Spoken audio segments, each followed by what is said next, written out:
Baiklah, Assalamualaikum warahmatullahi wabarakatuh. Perkenalkan, nama saya Rindiani dengan NIM 210600030. Saya merupakan mahasiswa UNP dengan jurusan Ilmu Ekonomi, program studi Ekonomi Pembangunan. Baiklah, pada kali ini saya akan membahas tentang metode dan distribusi sampling. Distribusi sampling adalah serangkaian bentuk distribusi probabilitas statistik yang diperoleh dari sejumlah besar sampel yang diambil dari populasi tertentu.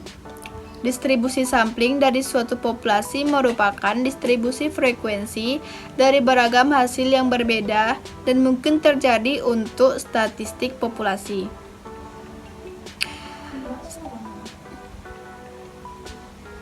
Dalam statistik, populasi adalah keseluruhan kumpulan dari mana sampel statistik diambil. Populasi dapat merujuk pada seluruh kelompok orang, objek pariwisata, kunjungan rumah sakit, ataupun pengukuran. Dengan demikian, populasi dapat dikatakan sebagai observasi agregat dari subjek yang dikelompokkan bersama oleh fitur umum. Kembali lagi kepada distribusi sampling, merupakan faktor penting dalam analisis statistik karena memberikan penyederhanaan utama dalam perjalanan ke inferensi statistik. Lebih khusus lagi, distribusi sampling memungkinkan pertimbangan analitis didasarkan pada distribusi probabilitas statistik, bukan pada distribusi probabilitas gabungan dari semua nilai sampel individu. Atau dengan kata lain, distribusi sampling berfungsi untuk menentukan probabilitas kemunculan atau distribusi probabilitas dalam sampel tertentu.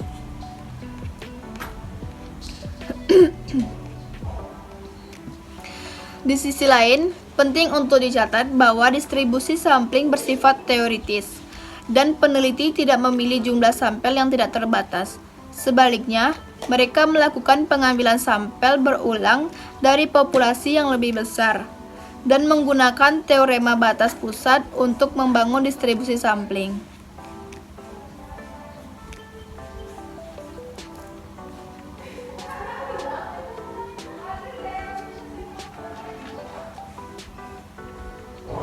Selanjutnya saya akan membahas tentang definisi sampel di mana terbagi menjadi dua. Yang pertama, sampel probabilitas, yang kedua, sampel non-probabilitas. Sampel probabilitas merupakan suatu sampel yang dipilih sedemikian rupa dari populasi hingga masing-masing anggota populasi memiliki probabilitas atau peluang yang sama untuk dijadikan sampel. Yang kedua, sampel non-probabilitas merupakan suatu sampel yang dipilih sedemikian rupa dari populasi hingga setiap anggota tidak memiliki probabilitas atau peluang yang sama untuk dijadikan sampel.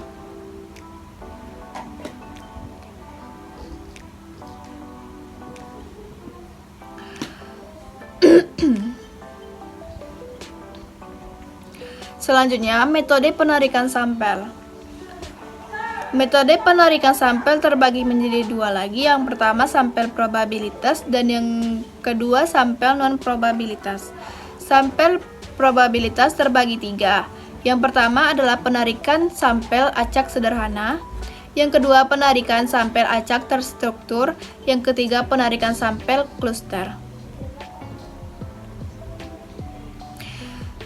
Yang pertama, penarikan sampel acak sederhana merupakan pengambilan sampel dari populasi secara acak tanpa memperhatikan strata yang ada di dalam populasi, dan setiap anggota populasi memiliki kesempatan yang sama untuk dijadikan sampel.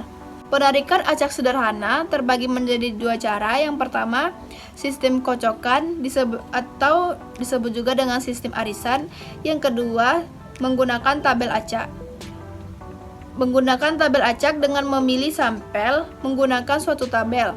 Dalam penggunaannya ditentukan terlebih dahulu titik awal atau disebut dengan starting point. Cara yang kedua yaitu penarikan sampel acak terstruktur.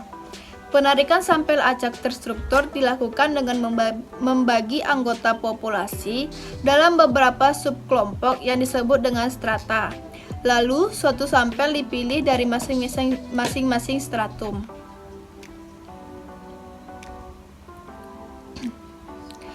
Yang ketiga adalah penarikan sampel kluster.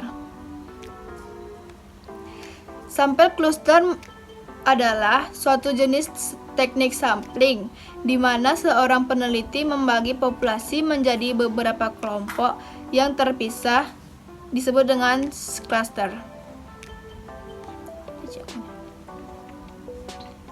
Selanjutnya metode kedua yaitu sampel non-probabilitas. Terbagi menjadi 3. Yang pertama penarikan sampel sistematis, yang kedua penarikan sampel kuota, yang ketiga penarikan sampel purposive.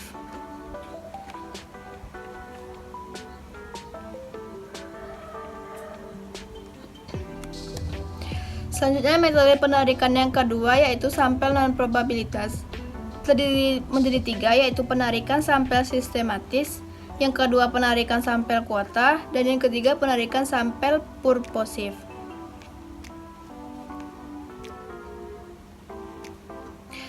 Saya akan membahas dari yang pertama yaitu penarikan sampel sistematis. Penarikan yang dikatakan sampel sistematis apabila setiap unsur atau anggota dalam populasi disusun dengan cara tertentu secara alfabetis dari besar hingga kecil ataupun sebaliknya.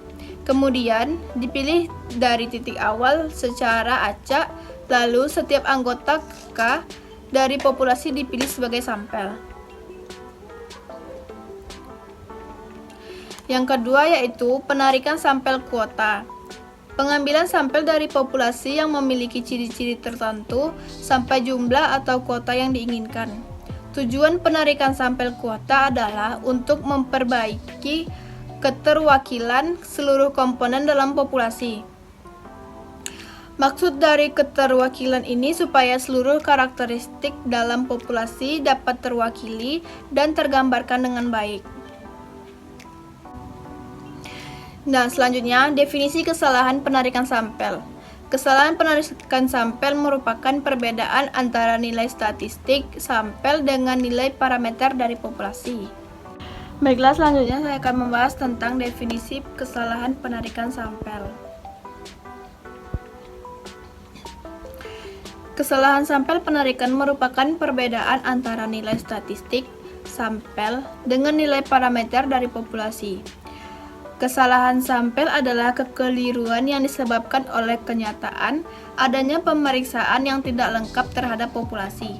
Kekeliruan sampel adalah perbedaan antara hasil sampel dan hasil yang akan dicapai jika prosedur yang sama digunakan dalam sensus. Nah, diyakini bahwa sampel yang baik merupakan miniatur dari populasi. Meskipun demikian, pengambilan sampel yang berulang-ulang biasanya menghasilkan besaran suatu karakteristik populasi yang berbeda-beda antar satu sampel ke sampel lainnya. Dalam hal ini, kesalahan penarikan sampel mencerminkan heterogenan peluang munculnya perbedaan dari satu sampel berbagai sampel tersebut. Sampel error dapat diperkecil dengan memperbesar ukuran sampel meskipun upaya ini mengakibatkan peningkatan biaya survei. Selanjutnya, distribusi sampel dari rata-rata hitung sampel.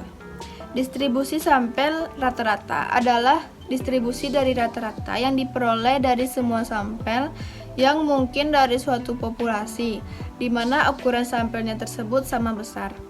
Suatu distribusi probabilitas yang terdiri dari seluruh kemungkinan rata-rata hitung sampel dari suatu ukuran sampel tertentu yang dipilih dari populasi, dan probabilitas terjadinya dihubungkan dengan setiap rata-rata hitung sampel.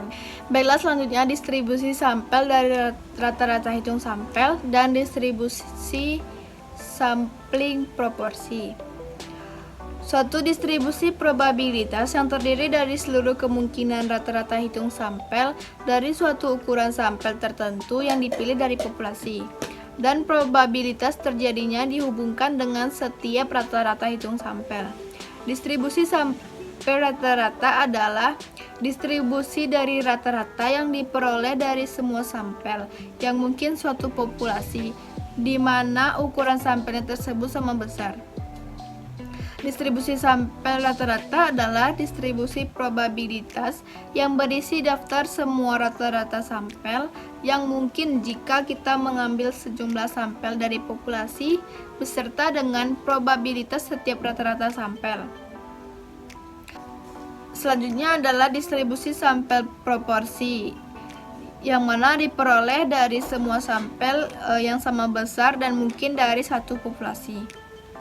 Dan yang terakhir saya akan membahas tentang dalil batas tengah. Untuk populasi dengan rata-rata dan varians rata-rata, hitung distribusi sampel dari seluruh kemungkinan kombinasi sampel berukuran N yang diperoleh dari populasi akan mendekati distribusi normal, di mana rata-rata hitung distribusi sampel sama dengan rata-rata hitung populasi, dan varians distribusi sampel sama dengan O2/N. Baiklah, sekian yang dapat saya sampaikan. Banyak salah, mohon dimaafkan. Saya akhiri dengan wabillahi taufiq wal hidayah. Wassalamualaikum warahmatullahi wabarakatuh.